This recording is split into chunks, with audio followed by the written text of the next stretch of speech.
Сегодня завершается работа конференции по обмену опытом по присоединению Таджикистана к Конвенции о правах инвалидов, которая проходила в столичной гостинице «Хаят Редженси» с 15 по 17 ноября.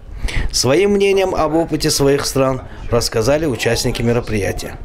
Республика Таджикистан до конца 2017 года обязалась присоединиться к Конвенции о правах инвалидов. И в настоящее время проводится конференция, которая, надеемся, содействует тому, что данная конвенция у нас будет принята в кратчайшие сроки. А Россия просто меняется на глазах. Помимо архитектурной доступности, подачи информации для людей с разной формой инвалидности, также меняется отношение к людям с инвалидностью. Сейчас в сфере трудоустройства, образования. Буквально в 2012 году, сразу после ратификации конвенции, был принят закон об инклюзивном образовании. То есть любой ребенок с любой формой инвалидности может пойти в школу напротив своего дома, и школа должна быть доступна для этого ребенка. У нас два мнения было. Сперва сделать законодательство, потом ратифицировать. И второе было, давайте сейчас добьемся ратификации, а потом законодательство доделаем. Вот.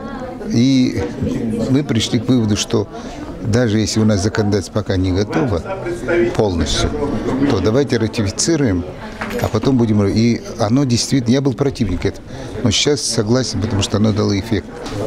Невозможно сразу все выполнить. Поэтому мы отнеслись к этому спокойно.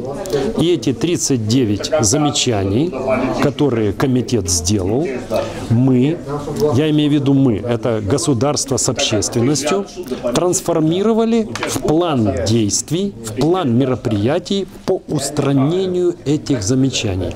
В том числе и было принято решение через указ президента создать такую структуру, как уполномоченный по делам людей с инвалидностью при президенте Украины. На сегодняшний день Кыргызстан готовится к подписанию Конвенции о правах инвалидов. Правительство Кыргызской республики было разработан комплекс мер по обеспечению реализации права лиц с ограниченными возможностями на 2014-2017 годы. Развивается